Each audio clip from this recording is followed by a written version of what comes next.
Il y a 11 700 ans, avec l'arrivée du changement climatique à travers le monde, l'époque de l'Holocène est entrée en vigueur.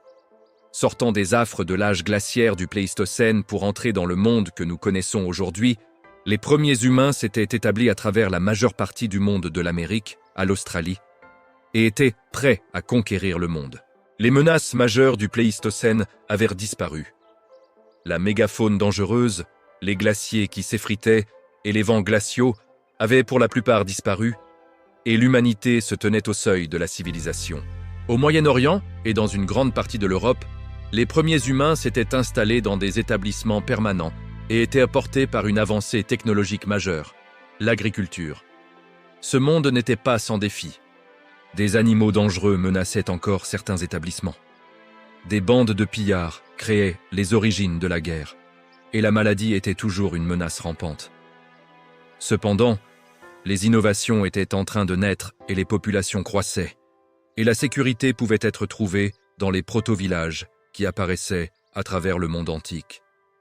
Le Pléistocène est ce que nous imaginons typiquement lorsque nous pensons aux premiers humains, ou du moins à l'aube de l'humanité. Des tribus de l'âge de pierre se sont répandues à travers le globe, cueillant les récoltes sauvages qu'elles pouvaient et se défendant contre la mégafaune locale. Mammouths, rhinocéros laineux, lions des cavernes et ours marsupiaux, gigantesques et énormes paresseux terrestres, existaient à un jet de pierre de notre époque moderne. Et peut-être, si ce n'était de ces chasseurs de l'âge de pierre, ils seraient encore présents aujourd'hui. Bien que le changement climatique ait probablement joué un rôle dans la réduction du nombre de ces bêtes anciennes, il existe des preuves importantes que les premiers humains chassaient beaucoup de ces animaux, et certaines espèces ont activement disparu avec l'arrivée des humains dans leurs habitats natifs. Alors que la mégafaune disparaissait avant le début de l'Holocène, la fin du Pléistocène était caractérisée par un changement climatique mondial qui voyait généralement une hausse de température sur tous les continents du monde. Cette hausse de température allait finalement mettre fin à la dernière période glaciaire, une époque durant laquelle les glaciers retenaient d'énormes quantités d'eau de mer, réduisant les niveaux des mers mondiales.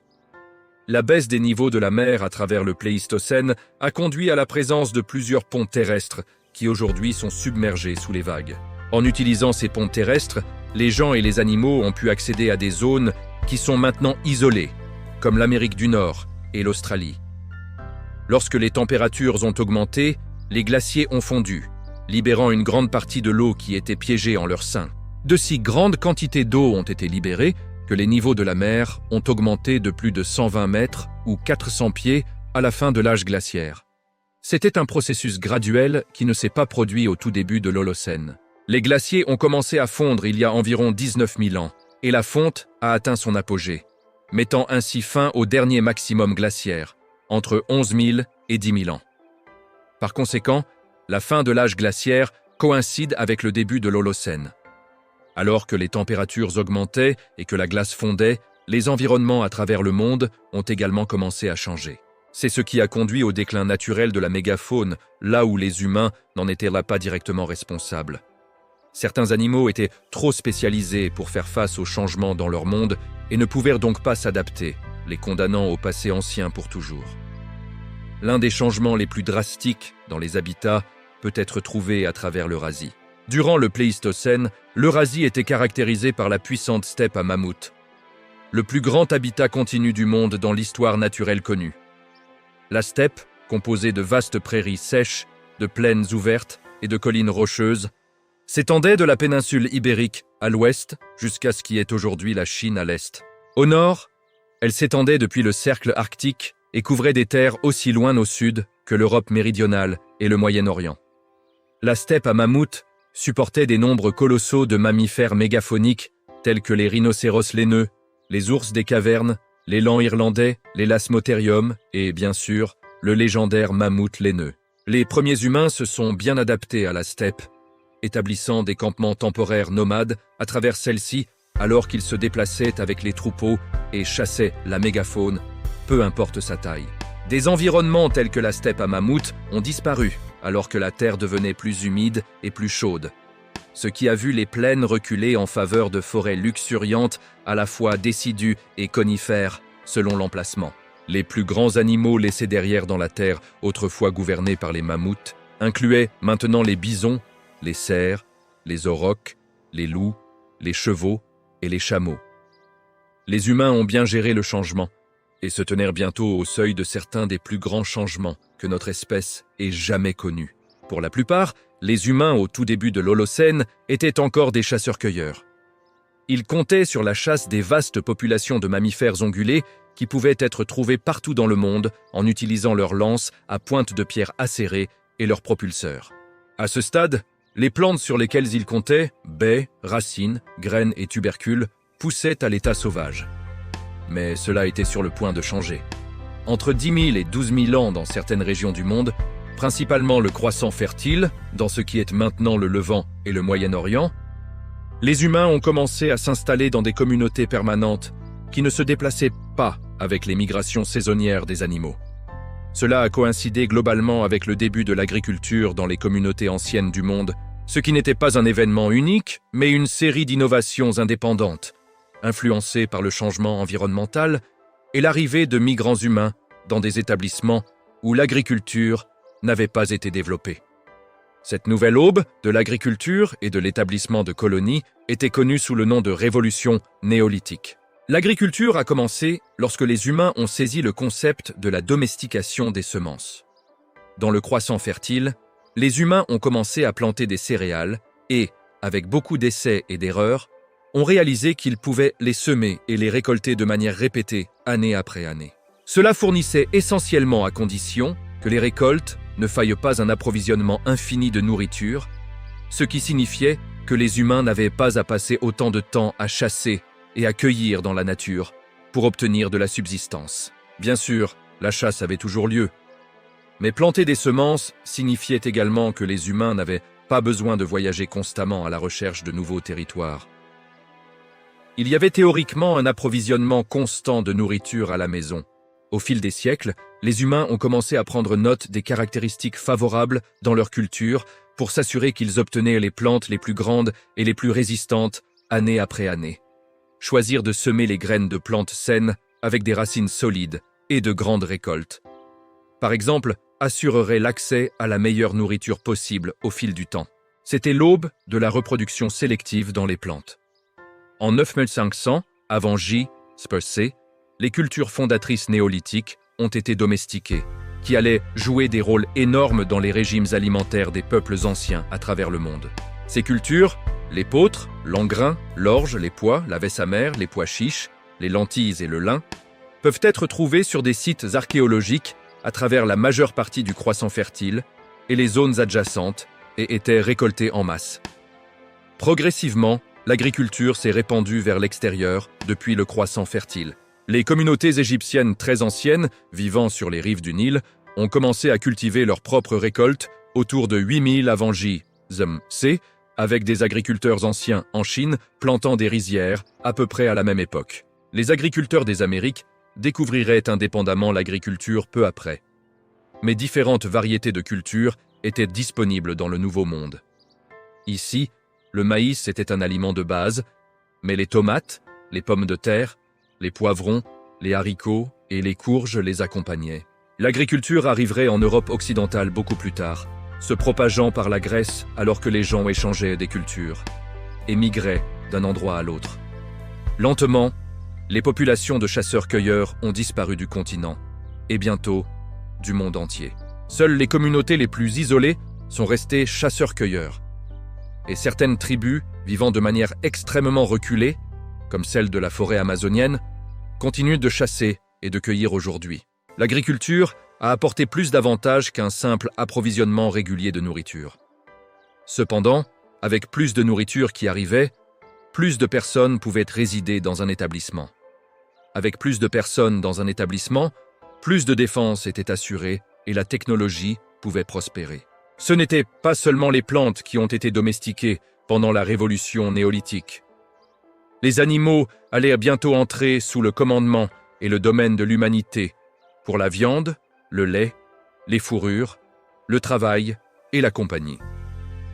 Les humains avaient déjà domestiqué le chien à partir de populations de loups gris du Pléistocène. Et au moment où l'agriculture a été découverte, les chiens étaient de fidèles compagnons, aidant les humains à chasser et à se défendre contre les menaces pour la tribu. En attirant les animaux près des établissements humains, en leur fournissant nourriture et eau, et en les rendant finalement dépendants des soins humains, nous pouvions domestiquer une poignée d'animaux extrêmement utiles.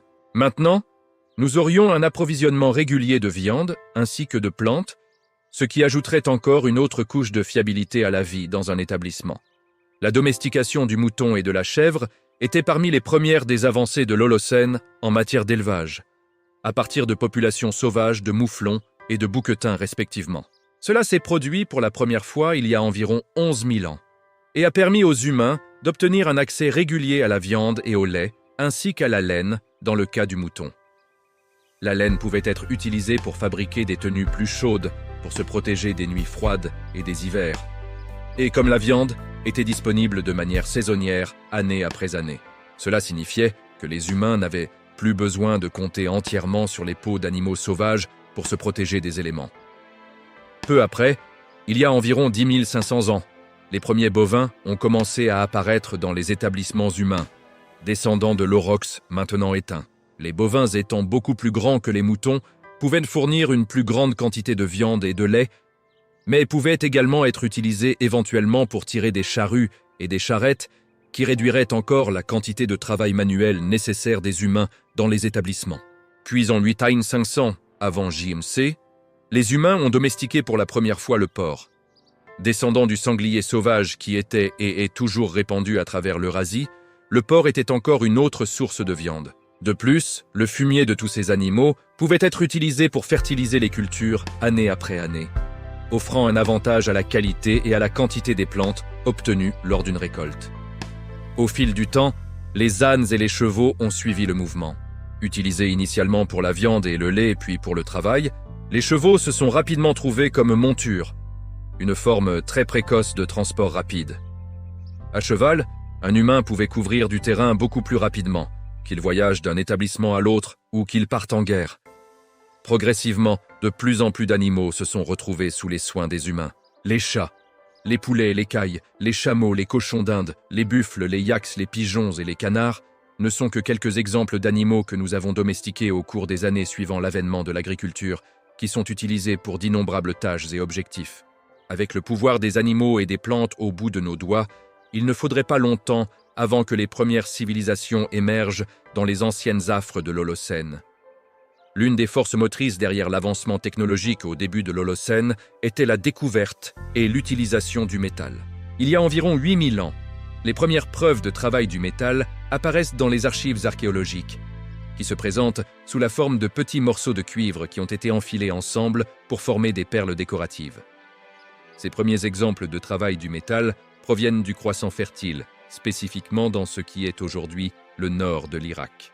L'avènement de cette nouvelle ère de découverte du métal conduirait éventuellement les premiers humains hors de l'âge de pierre et dans l'âge du cuivre.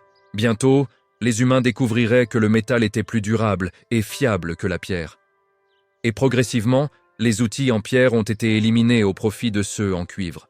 Les premiers humains découvriraient bientôt, vers 4500 avant J.C., que lorsque le métal est chauffé, il peut être fondu en toutes sortes de formes différentes. Les haches en pierre étaient remplacées par des couteaux en cuivre efficaces, et des haches durables étaient produites non seulement pour le combat, mais aussi pour défricher des étendues de forêt afin d'obtenir du bois. Des clous en cuivre ont émergé pour marteler des morceaux de bois ensemble pour créer des structures plus solides, ce qui à son tour a aidé les établissements à devenir plus permanents avec le temps. Bien sûr, le cuivre ne serait pas le seul métal exploité tout au long du début de l'Holocène, et bientôt le monde transitionnerait vers les âges du bronze et du fer, respectivement. Et avec le bronze, les humains pouvaient construire des haches et des pointes de lance encore plus efficaces, mais aussi de nouveaux outils de construction, tels que des marteaux et des ciseaux, des scies et des pics. Avec l'avènement du fer, tous ces outils deviendraient encore plus solides. Mais le fer a eu un effet notable sur le monde agricole également. Des charrues ont été construites en fer à l'âge du fer, qui pouvaient rapidement labourer le sol. le rendant prêt pour les semences. De plus, celles-ci pouvaient être tirées par des bovins, des ânes ou des chevaux, les rendant encore plus efficaces pour économiser du temps. Le fer serait également utilisé pour fabriquer des faucilles renforcées et réutilisables qui pouvaient rapidement et efficacement récolter les cultures lorsqu'elles mûrissaient année après année. Bientôt, le fer s'avérerait utile pour un autre moyen dans ces établissements anciens, les armes et la guerre.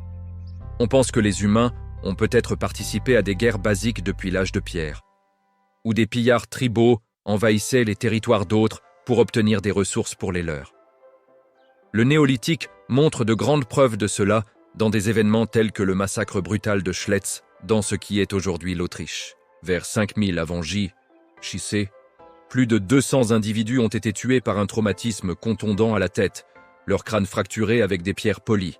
Des hommes, des femmes et des enfants étaient là parmi eux, dont certains ont également été abattus par des flèches. Ceux qui ont perpétré le massacre ne se sont pas arrêtés à tuer leurs victimes. Les archéologues ont également trouvé des preuves de membres manquants et de têtes coupées, ce qui signifie que la guerre brutale et les raids étaient un problème bien avant l'avènement du métal.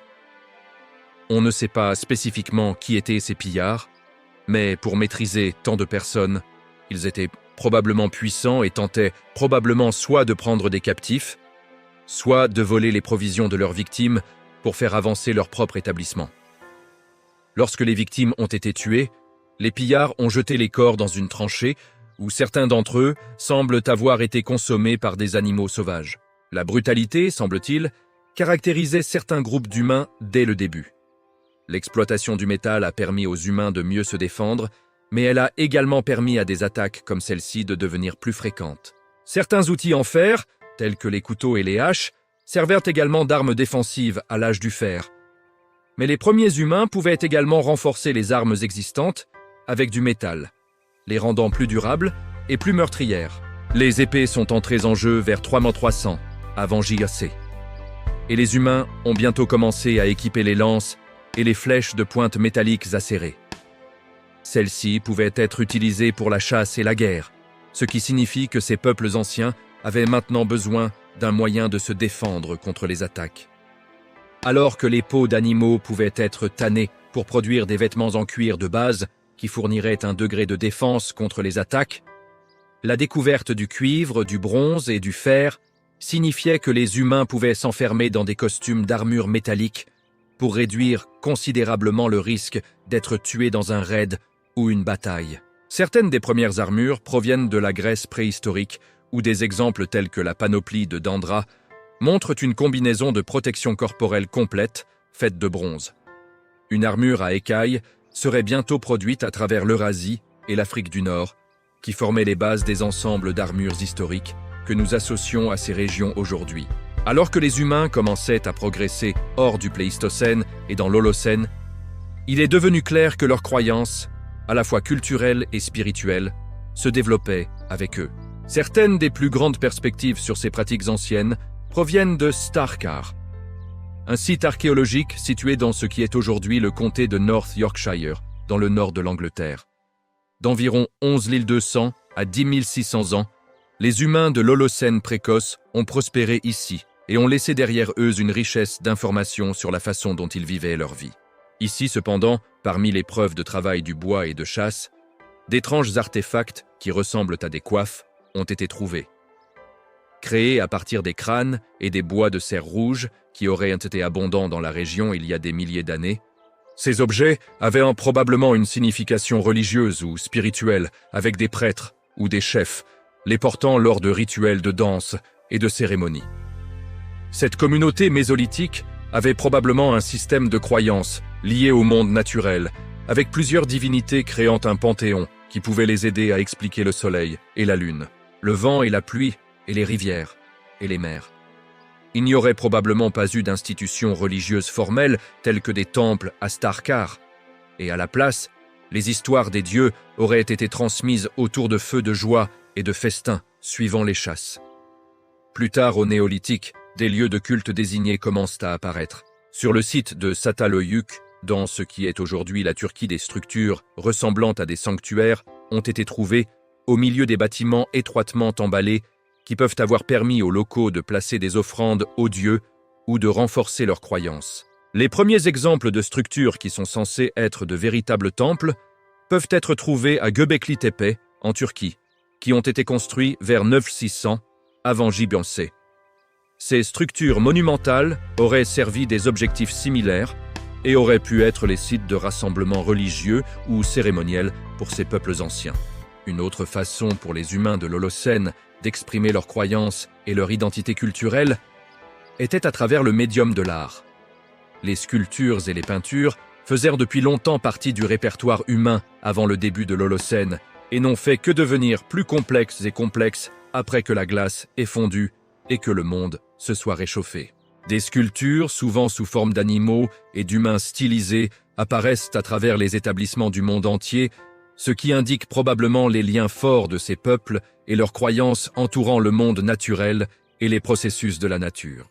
Les cerfs, les bovins sauvages, les chevaux et plus sont des personnages fréquents dans l'art de l'Holocène précoce, qui ont peut-être été utilisés pour désigner les animaux qui convenaient à la chasse ou pour des objectifs religieux plus profonds.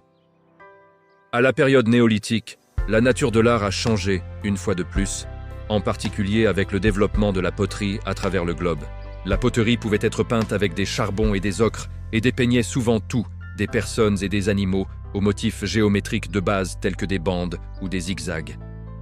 Une autre caractéristique clé de l'art ancien de l'Holocène sont les monuments mégalithiques en pierre, qui ont été érigés à travers une grande partie de l'Europe et de l'Asie.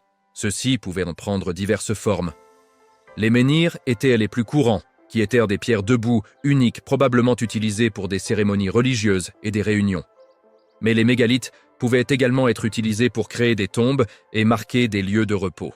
Les dolmens et les cairns n'étaient que deux exemples de pierres debout, où les morts pouvaient être enterrés et commémorés en tandem avec des croyances religieuses anciennes. Certaines des structures mégalithiques les plus spectaculaires sont les cercles de pierres impressionnants qui peuvent être trouvés à travers l'Eurasie, comme le célèbre Stonehenge. La structure, peut-être le site cérémoniel ancien le plus célèbre du monde, a peut-être été utilisée pour observer les solstices d'été et d'hiver, suivant potentiellement les mouvements célestes, tout en célébrant la vie, la nature et les panthéons anciens de dieux. Avant longtemps, lorsque les établissements sont devenus permanents et ont commencé à s'étendre au-delà d'un certain point, les cultures et les identités seraient réduites en civilisation.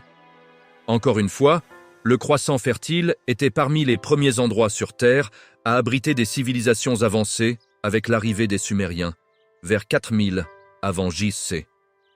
Avec la civilisation sont venues les premières villes du monde comme Uruk et Ur. Et avant longtemps, des systèmes d'écriture ont été inventés qui permettaient aux humains de garder une trace de leurs histoires, de leur culture, et de prendre des notes qui étaient importantes au quotidien.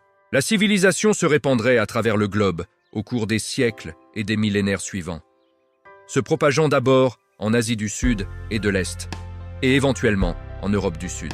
La propagation de l'humanité à travers le globe pendant l'époque de l'Holocène n'a pas été sans conséquences sur le monde qui nous a autrefois bercés. Tout comme nous aurions pu être responsables de la chute de la mégafaune du Pléistocène, une série d'extinctions supplémentaires a eu lieu alors que les humains se répandaient dans les régions reculées du monde, où de grands animaux pouvaient formellement éviter notre présence. Certains animaux de groupes étroitement associés au Pléistocène ont même réussi à tenir jusqu'au début de l'Holocène, jusqu'à ce que les humains les chassent excessivement et qu'ils disparaissent de notre monde pour toujours. La biodiversité des grands animaux d'Amérique du Nord a été gravement affectée par la propagation des humains au début de l'Holocène.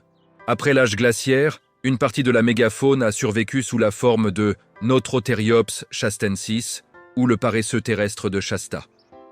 Le paresseux, qui mesurait environ 2,75 mètres ou 9 pieds de long, était un résident des fosses de goudron de la Brea, en Californie, l'un des sites fossilifères les plus riches pour l'Amérique du Pléistocène tardif et de l'Holocène précoce. Des poils et des excréments appartenant à l'espèce ont été récupérés dans des grottes, ce qui a peut-être forcé les premiers humains cherchant un abri à entrer en compétition directe avec l'espèce.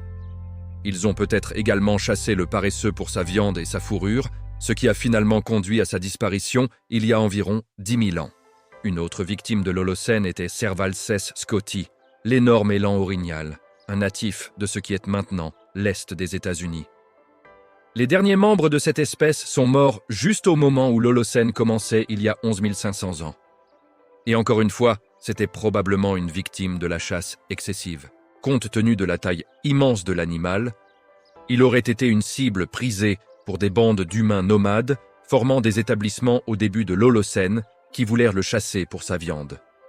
L'Holocène a également vu la disparition du tapir d'Amérique du Nord ainsi que les derniers glyptodons survivants, de grands-parents du tatou et le puissant chat à dents de sabre, Smilodon fatalis. En Eurasie, les mammouths ont été éradiqués de la majeure partie du continent, mais ne se sont pas éteints avant environ 4000 ans. Les derniers mammouths étaient confinés aux confins reculés de l'île Wrangel, au large de la côte de la Sibérie. Malheureusement, avec très peu de variations génétiques dans leur espèce, les derniers mammouths laineux étaient fortement consanguins et probablement accablés de problèmes de santé en raison du goulot d'étranglement de population créé en étant confinés à une île. Les conditions météorologiques extrêmes et les tempêtes imprévues auraient pu renforcer leur disparition. Bien que les humains ne soient pas censés avoir joué un rôle dans l'extinction de ces populations insulaires, la chasse excessive est censée avoir achevé les dernières populations d'élans irlandais ainsi que celles des aurochs. Ces derniers, une espèce de bovin géant qui a donné naissance aux vaches modernes, ont en fait réussi à rester existants jusqu'en 1627. Mais ces diverses sous-espèces ont lentement disparu du monde au cours du début de l'Holocène. Les extinctions de grands animaux avaient tendance à se produire lorsque les humains arrivaient pour la première fois dans les régions. Tout au long de l'Holocène, nous avons perdu les oiseaux-éléphants et les lémuriens paresseux de Madagascar, les hiboux géants de Cuba, les moas de Nouvelle-Zélande et du Pacifique Sud, et d'innombrables espèces entre les deux. Malheureusement, ces extinctions persistent avec l'avancement de l'humanité à travers la planète, et nous nous trouvons à risque de perdre encore plus d'espèces alors que nous avançons dans les temps modernes. Le changement climatique, la chasse excessive et la destruction des habitats sont tout autant une menace réelle maintenant qu'ils l'étaient pendant la fin de l'âge glaciaire. Nous vivons toujours dans l'Holocène aujourd'hui, mais certains soutiennent qu'un nouvel âge, l'Anthropocène, devrait être introduit pour décrire le vaste état de changement que nous avons connu depuis l'ascension de l'homme, la technologie avancée et l'expansion mondiale. Aujourd'hui, depuis nos premières racines dans les forêts du début de l'Holocène, nous avons réussi à nous étendre à travers le monde, à conquérir chaque environnement que nous rencontrons et à développer des technologies pour nous aider à maîtriser les problèmes qui se présentent à nous. Nous sommes plus qu'une espèce mondiale. Nous sommes une force, à la fois pour le bien et le mal, sur cette planète verte qui est la nôtre.